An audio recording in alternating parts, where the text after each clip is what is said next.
Bom dia, mãe. Feliz aniversário, né?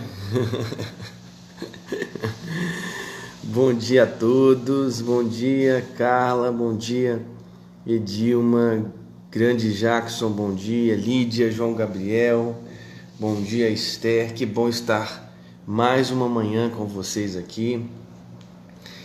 Que bom é estar mais uma vez diante da presença do Senhor, diante de sua palavra. Eu queria deixar aqui um verso para minha mãe, porque hoje é aniversário da minha mãe, né? E ela está aqui, então eu quero deixar um verso da palavra de Deus lá em Provérbios 14:1, que diz: a mulher sábia edifica a sua casa com as próprias mãos. Então, mãe, no seu aniversário hoje, eu queria desejar, né, um feliz aniversário, que Deus possa abençoar muito a sua vida, né, e que você continue sendo essa mulher sábia de Provérbios 14, né, que edificou uma linda casa. Que Deus possa abençoar muito, muito, muito, muito a sua vida, seu coração, te dando muitos e muitos anos junto com o meu pai aí, nesse trabalho tão lindo que é o trabalho missionário, né? Eu sou testemunha de como vocês têm exercido o ministério com tanta beleza, com tanta integridade. Então eu quero começar hoje a minha live deixando esse provérbio, né, 14, lá no livro de Provérbios, né, para minha mãe que faz mais um ano de vida hoje. A mulher sábia edifica a sua casa com as próprias mãos. E ela edificou. Parabéns, mãe. Muitos anos de vida. Bem, eu quero ler a palavra do Senhor e então orar, e eu vou orar pela vida da minha mãe também. E eu já até fixei o texto para vocês aí em Marcos capítulo 8, do 22 ao 26. Eu quero ler para vocês esta palavra e então nós vamos orar juntos. Diz assim a palavra de Deus: Então chegaram a Betsaida e lhe trouxeram um cego, rogando-lhe que o tocasse. Jesus, tomando o cego pela mão, levou-o para fora da aldeia e, aplicando-lhe saliva aos olhos e impondo-lhe as mãos, perguntou-lhe: vês alguma coisa? Este, recobrando a vista, respondeu: vejo os homens, porque como árvores os vejo andando. Então novamente lhe pôs as mãos nos olhos, e ele, passando a ver claramente, ficou restabelecido, e tudo distinguia de modo perfeito. E mandou Jesus embora para casa, recomendando-lhe: não entres na aldeia. Vamos orar juntos? Eu estou vendo aqui as pessoas cumprimentando a minha mãe. Muito obrigado. Minha mãe está fazendo mais um ano de vida aos que chegaram depois, e nós vamos orar neste momento, agradecendo a Deus pela palavra lida e também colocando a vida da minha mãe diante do Senhor. Deus, muito obrigado por mais uma manhã diante da Tua palavra, diante da Tua presença, Senhor. Como é bom começar o nosso dia lendo a Tua Escritura, lendo a palavra que o Senhor inspirou para os nossos corações. Somos muito gratos, Deus, que o Senhor possa falar aos nossos corações nesta manhã através dessa palavra. Quero também, Senhor, neste momento, colocar a vida da minha mãe diante do Senhor, pedindo que sobre ela o Senhor derrame toda sorte de alegrias e bênçãos no nome de Jesus. Muito obrigado, ó Deus, porque ela é a mulher sábia de Provérbios 14, que edificou com sabedoria sua casa junto com meu pai. Sou muito grato a Deus, ao Senhor, pela vida do meu pai e pela vida da minha mãe. Muito obrigado, Deus. Dê a ela muitos anos de vida. No nome de Jesus. Amém. Amém. Que bom. Que bom. Estou vendo aqui as pessoas cumprimentando. Muito obrigado.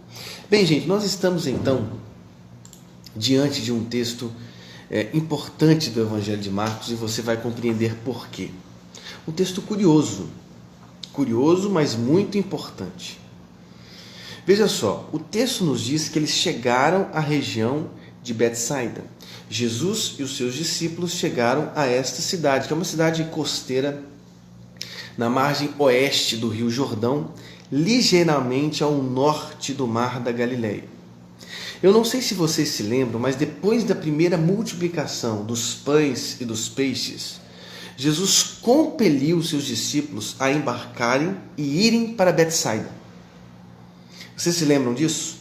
Jesus compeliu os seus discípulos a embarcarem e irem para a região de Betsaida, para a cidade de Betsaida. Só que a tempestade assumiu o comando daquele barco e eles foram parar na cidade de Genezaré. Nós, inclusive, estudávamos, quando líamos esse texto, que às vezes os ventos contrários nos conduzem, por exemplo, a Genezaré. Ou como conduziu o apóstolo Paulo, né? O vento euroaquilão que soprou fortemente aquela tempestade na viagem para Roma, porque ele apelou a César, o conduziu à ilha de Malta. Certas tempestades desviam a nossa rota e nos levam, por exemplo, a Genezaré.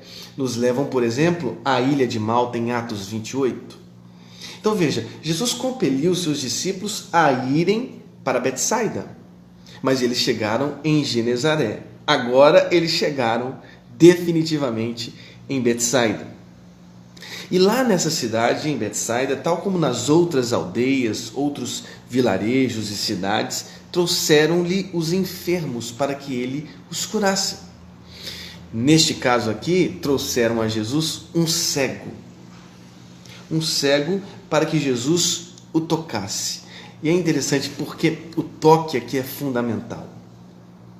Os cegos veem com as mãos. Eu me lembro de um sermão que eu preguei há muito tempo atrás, porque a minha filha, ela vê com bastante dificuldade, hoje melhor, graças a Deus.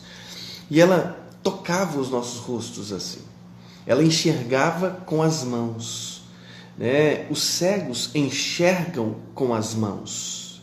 E o toque de Jesus, especialmente nessa narrativa, é fundamental. Diz a palavra de Deus em Marcos capítulo 8, do 22 ao 26, que Jesus, tomando o cego pela mão, levou-o para fora da aldeia, ou seja, à parte, a fim de não só curar este mal fundamental que era a cegueira, mas um mal inconfesso, né? Um mal escondido, que era a própria dependência da aldeia. Então veja só, Jesus tomando-o pela mão, levou-o para fora da aldeia por causa dessa dependência, a passividade desse cego, e aplicando-lhe saliva aos olhos e impondo-lhes as mãos, perguntou ao cego: vês alguma coisa? Agora veja, é muito interessante, né, e é importante que todos nós nos atentemos para esse detalhe, porque veja, ele tomou o cego pela mão, levou-o para fora da aldeia, aplicou-lhe saliva aos olhos, impôs as mãos sobre ele e perguntou: vês alguma coisa? Não é uma coisa curiosa? Não é meio atípico esta pergunta de Jesus, mas aqui Jesus faz essa pergunta. Em outras ocasiões, Jesus oferecia garantia de sua cura completa. Vocês se lembram, por exemplo, das palavras de Jesus à mulher do fluxo de sangue? O que Jesus disse a ela? Bem, lá em Marcos 5,34, Jesus disse exatamente assim: filha, a tua fé te salvou. Vai-te em paz e fica livre desse mal. Deu a ela garantia de sua própria cura. Vai-te em paz e fica livre desse mal. Vocês se lembram das palavras, não só a mulher do fluxo de sangue, mas também a mulher Ciro-fenícia? O que Jesus disse a ela lá em Marcos 7,29? Disse assim: por causa dessa palavra, o demônio já saiu de tua filha. Não é interessante perceber que aqui, nessas narrativas citadas, Jesus dá tanto à mulher do fluxo de sangue, como à mulher Ciro-fenícia, certeza, convicção, garantias de sua cura? Mas aqui, diferentemente, Jesus pergunta, deixa eu pegar aqui, vês alguma coisa? Verso 23, depois de tomar o cego pela mão, levá-lo para fora da aldeia e aplicar-lhe saliva, impor as mãos, Jesus pergunta ao cego de Betsaida: vês alguma coisa? Não é interessante essa pergunta? Bem, nós precisamos, ao ler essa narrativa, lê-la juntamente com a narrativa do surdo e gago. Essas palavras, essas narrativas são exclusivas do Evangelho de Marcos. A primeira, a cura do surdo e gago, Marcos 7, 31 a 37. E a segunda narrativa, a cura do cego de Betsaida. Essas duas narrativas, tanto a cura do surdo e gago, quanto a cura do cego de Betsaida, são narrativas exclusivas desse evangelista, exclusivas do Evangelho de Marcos. Eu leio para você algumas palavras desta ocasião, desta cura do surdo e gago. Eu leio para você a narrativa. Depois de partir da região de Tiro, Jesus foi através de Sidom até o mar da Galiléia, passando pela região de Decápolis, e trouxeram-lhe um surdo que também falava com dificuldade, ele era gago, rogando-lhe que impusesse a mão. Jesus tirou-o do meio da multidão. Observe bem. Jesus tirou o surdo e gago do meio da multidão, assim como ele fez com o cego de Betsaida. Colocou-lhe os dedos nos ouvidos e, cuspindo, tocou-lhe a língua. Levantando os olhos ao céu, suspirou e disse-lhe, Efatá, que quer dizer, abra-te. As duas narrativas nos mostram claramente o cumprimento da profecia de Isaías 35. As duas narrativas, a do surdo e gago e a do cego de Betsaida, são narrativas que fazem uma alusão explícita a Isaías 35. Leio para você Isaías 35, 5 e 6. Então os olhos dos cegos serão abertos e os ouvidos dos surdos se desobstruirão. Então o coxo saltará como o cervo, e a língua do mudo cantará de alegria, porque águas arrebentarão no deserto. Veja só, leio para você também Isaías 29, 18. Isaías 35, 5 e 6, Isaías 29, 18, que diz, naquele dia os surdos ouvirão as palavras e o livro, e os olhos dos cegos verão no meio da escuridão e das trevas. As duas narrativas exclusivas do Evangelho de Marcos, deste evangelista, nos mostram e nos falam claramente dessa alusão ao profeta Isaías. Tanto no capítulo 35, 5 e 6, como Isaías 29, 18. Os surdos ouvirão, os cegos enxergarão, os ouvidos dos surdos se desobstruirão, o coxo saltará como o cervo. Os cegos enxergarão, os surdos ouvirão, os mudos falarão. Veja, ouvir e ver são metáforas para compreensão espiritual. Ouvir e ver, metáforas para compreensão espiritual. Veja, através da vida de Jesus, por meio de Jesus, de seus gestos, de suas palavras, de suas parábolas, de sua morte e ressurreição, o reino de Deus entrou na história. A redenção tornou-se uma realidade. Veja, essas narrativas, quando nós as comparamos, percebemos como em Cristo Isaías 35 e 29 se cumprem. Os cegos enxergam, os surdos ouvem, os gagos são desobstruídos e falam normalmente. Vejam, em Cristo as profecias de Isaías 35, Isaías 29 se cumprem. Ouvir e ver são metáforas da condição espiritual de cada ser humano. Aliás, antes de chegar em Betsaida, na travessia para Betsaida, Jesus disse claramente aos seus discípulos, guardai-vos do fermento dos fariseus e do fermento de Herodes. Nós estudamos essa narrativa ontem. Guardai-vos do fermento dos fariseus e do fermento de Herodes. O que os discípulos discorriam entre si? Eles acharam que Jesus estava falando sobre fermento físico, o pão físico, sobre necessidades físicas. Seus olhos não tinham contemplado os lírios dos campos, as aves dos céus. Eles estavam inquietos por conta da provisão. Jesus os repreende. Eles não estavam enxergando com os olhos, eles não estavam ouvindo com os ouvidos. Jesus disse claramente àqueles discípulos, tendes o coração endurecido? Tendo olhos, não vedes? tendo ouvidos, não ouvis? Perceba, mais uma vez, as metáforas dos olhos e ouvidos são trazidas aqui para mostrar claramente o coração endurecido dos discípulos. Você vai entender ainda mais essa narrativa a partir dessa análise da própria compreensão dos discípulos a caminho de Betsaida. Eles tinham olhos e não enxergavam, tinham ouvidos e não ouviam. Jesus, depois de aplicar saliva aos olhos dos cegos e impor as mãos sobre o cego de Betsaida, Jesus perguntou: vês alguma coisa? Vocês estão entendendo o paralelo desta narrativa com a compreensão ainda um pouco eficaz dos discípulos em relação a Jesus? Jesus pergunta ao cego de Betsaida, junto com os discípulos: vês alguma coisa? E ele diz: vejo homens, porque como árvores os vejo. Ou seja, a cura do cego de Betsaida foi uma cura parcial, assim como a dos discípulos. Eles tinham olhos e não enxergavam completamente, tinham ouvidos e não ouviam absolutamente. O coração dos discípulos estava endurecido. O cego de Betsaida via, mas como árvores, homens como árvores os vejo. Ele não via claramente, ele não via limpidamente, não, a sua cura foi parcial, assim como a dos discípulos.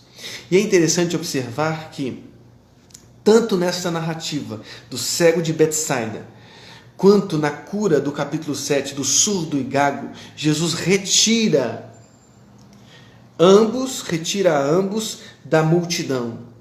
Tira o cego de Betsaida da aldeia. Tira o surdo e gago da multidão.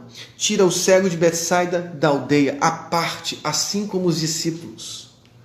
Jesus sempre tirou os seus discípulos à parte para explicar as parábolas, para que eles subissem o monte e presenciassem a transfiguração, para que eles participassem dessa dor humana de Jesus no Getsêmani. Jesus sempre separou os seus discípulos à parte, assim como fez com surdo e gago, assim como fez com o cego de Betsaida. E assim como a cura do surdo e gago leva aquela multidão de pessoas à glorificação, porque diz assim a palavra de Deus: e maravilharam-se grandemente, dizendo: ele faz bem todas as coisas, faz até mesmo os surdos ouvirem e os mudos falarem. Assim como a cura do surdo e gago no capítulo 7 faz a multidão glorificar a Deus diante daquele feito tão inconteste, a cura do surdo e gago, a cura do cego de Betsaida, depois da travessia para essa cidade, faz com que os discípulos confessem Cristo Jesus como o Messias, Jesus como o ungido.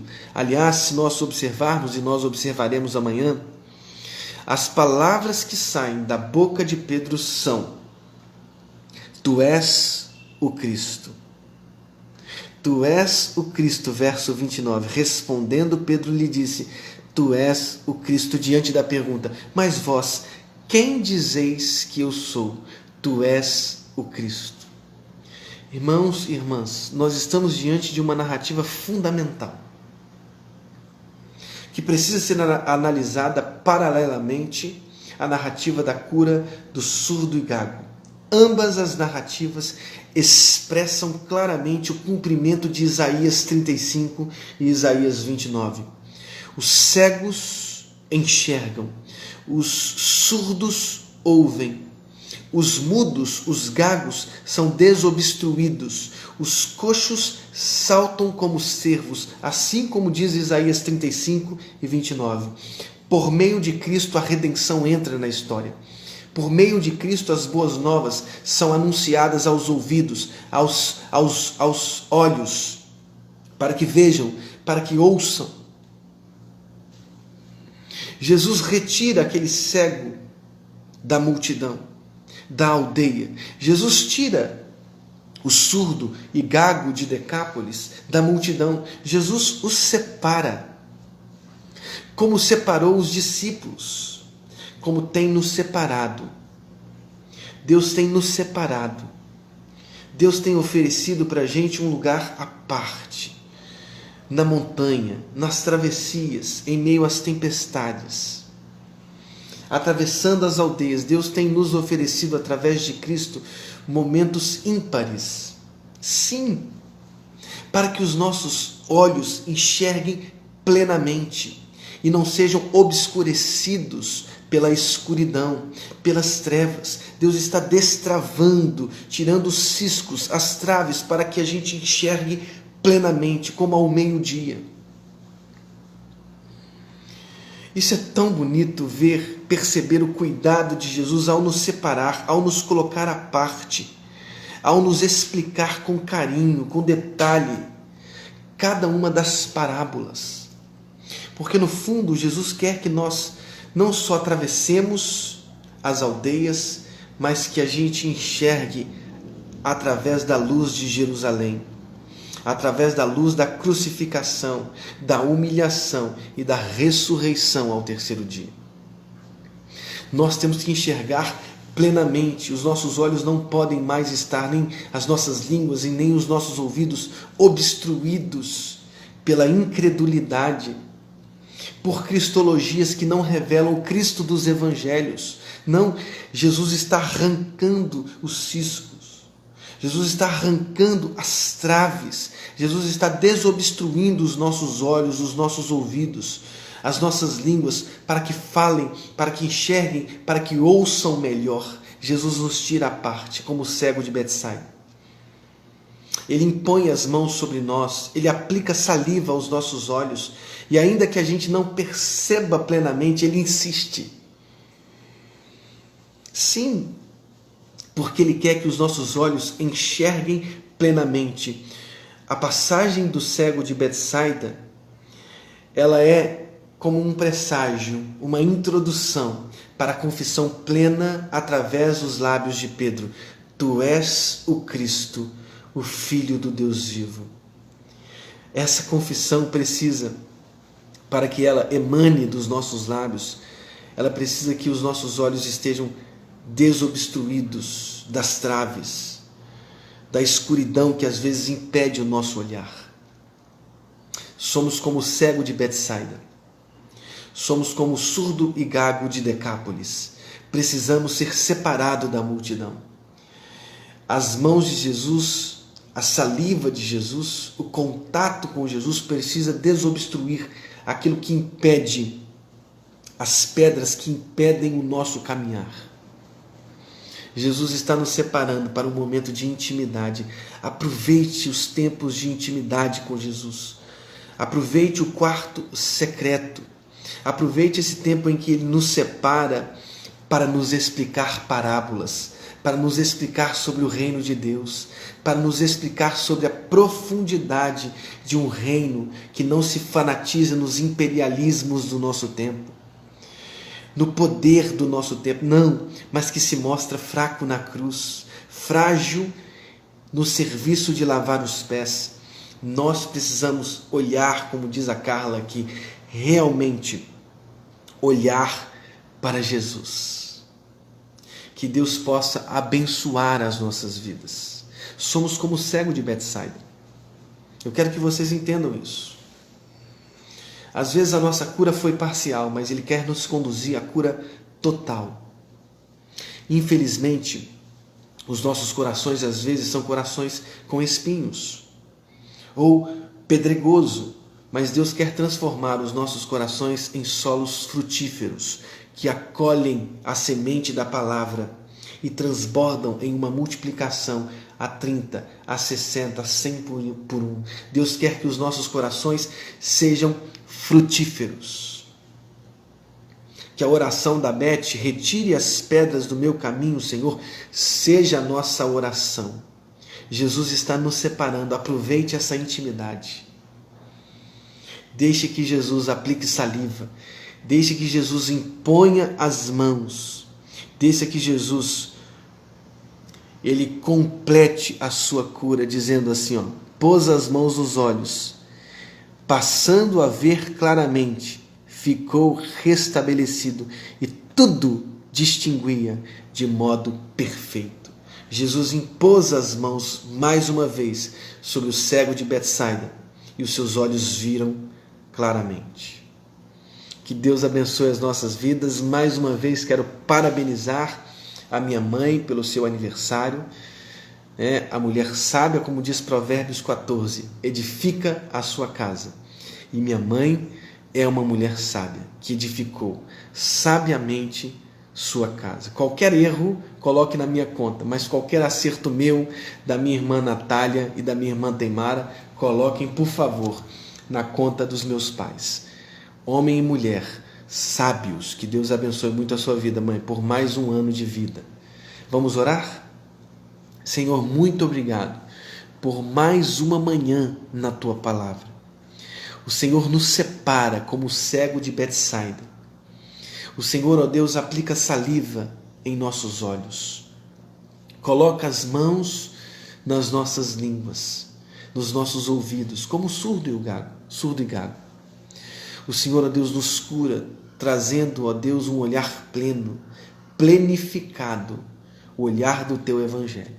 Somos gratos, ó Deus, porque o Senhor nos tira da aldeia, nos tira, ó Deus, de um gesto de passividade, para que, ó Deus, sejamos como os discípulos, ó Deus, em Atos dos Apóstolos. Deus, o Senhor quer que o Senhor quer que a gente enxergue plenamente, que enxerguemos plenamente. Muito obrigado, Deus, porque o Senhor se preocupa com a nossa visão, com a nossa audição espiritual. Nós queremos ver e ouvir, porque são sinais que comprovam o Teu toque nas nossas vidas. Muito obrigado por esta manhã, muito obrigado pela vida da minha mãe, que completa mais um ano de vida. Muito obrigado, Deus, por todos que estão aqui. Nos dê um dia especial, Senhor, na Tua presença. No nome de Jesus. Amém. Que Deus abençoe a sua vida. Nós somos o cego de Betsaida. Ele está nos separando para uma cura completa e plena. Que Deus abençoe o seu coração. Que Deus abençoe a sua vida. Que Deus te dê um dia muito frutífero na presença do Senhor. Grande abraço. Até mais. Tchau, tchau.